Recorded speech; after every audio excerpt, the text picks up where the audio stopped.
What up guys, Frazier here for Complex News, and it's June, so you know what time it is. We're in full mid-year swing over here, and it's time to take stock of what impacted the culture and where it ranks at the halfway juncture of 2018. There's a time when sneaker collaborations were all people looked forward to buying. Sneaker boutiques and apparel brands worked with big footwear companies to release limited edition shoes that were unlike anything you could cop at the mall. The industry caught on to this trend roughly 5 years ago and started to pump out collaborative projects left and right. As the market became saturated, collabs then started to lose meaning. Now brands are being more strategic, choosing quality over quantity.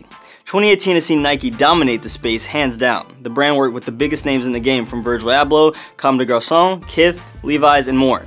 All the results have been stellar, and the announcement of each big collab is a revelation of holy shit, they're actually doing that. And with that, let's break down some of the best sneaker collabs we've seen in 18 thus far. YCMC and New Balance 1990 V4 Benjamin Bread. The New Balance 990 V4 has been having a moment in 2018. Thanks to the dad shoe trend, people have started to pay attention to the 990 V4, a sneaker that was never made to be ironically cool. It's just a made in USA runner in buttery suede designed for suburban dads. But it's caught on with hustlers in the DMV and Philly and slowly became popular with the fashion crowd. Still, New Balance isn't marketing it as such. It's keeping the sneaker true to its hustler roots, including a collab with DMV retailer YCMC, and the inspiration couldn't have been more straight to the point. The New Balance 990 was the first sneaker that retailed for $100, so the sneaker, titled Benjamin Bread, looks like $100. Simple, right? Sometimes you don't need to overthink it when you have a good shoe. Atmos and Nike Air Max 1 Animal Pack. Let's take it back to 2007 for a second. The all-over print hoodies, outrageously colored sneakers, and a time before the internet allowed everyone to get every single sneaker drop. One of the greatest sneakers of that time, even if it was never fully appreciated, was the Atmos Air Max 1 Animal Pack. It was the right side of absurd and followed up the retailer's long history of projects with the silhouette, which included the first ever collaboration in 2003. Nike decided to bring back both the Air Max 1 and 95 this year, but the latter, for what it's worth, is the better of the two. A few years ago, you'd never expect people to be into this relic, but it's aging rather well. Travis Scott and Air Jordan 4. Take one of the coolest rappers in the game and give him one of the greatest Air Jordans of all time. That's all it took to convince everyone that the Travis Scott and Air Jordan 4 was a good idea. These things are tricky, however. Do the wrong thing with the shoe and you'll be hated.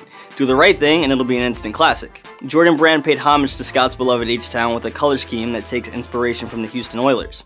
Without the backstory, it's still a good shoe, even if Jordan Brand released it without Travis. With the story, it's an A+ effort and easily one of the best Jordans of the year. Now we just need Astroworld to go with it. Virgil Abloh and Nike. Virgil can't be stopped right now. The culmination of his recent successes is undoubtedly his appointment as Louis Vuitton's new men's artistic director. But before that, Abloh turned the sneaker world upside down with his The 10 collection with Nike, which was widely considered the best drop of 2017. This year, he kept the hype product coming with more new stylings of his reimagined Nike silhouettes, complete with their signature quotation branding and red zip ties. The European exclusive white and UNC variations of his Air Jordan 1 might have been the most notable, but he also delivered black and white takes on the Air Vapor Max. Finally completing the original 10 offering, he also released the translucent Converse Chuck Taylor, Sean Wotherspoon, Nike Air Max 1 and 97. So let's get this out of the way.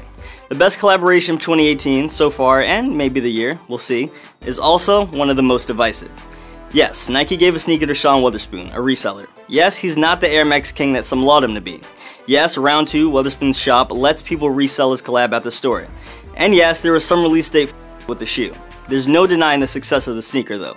Wotherspoon won the Vote Forward competition during last year's Air Max Day, where a handful of global designers got to create their own dream Air Max model.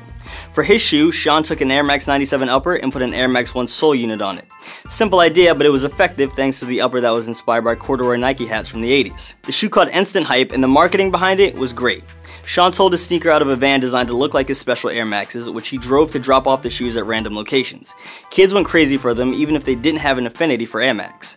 This collaboration was huge and was worn by everyone who could get their hands on them, including tons of athletes and celebrities, and even LeBron James. If they're good enough for the king, then you've done the job. Now again, this is only what's happened in the year so far. Let's hope a few of the other brands have big sneakers planned for the next 6 months. The game needs it.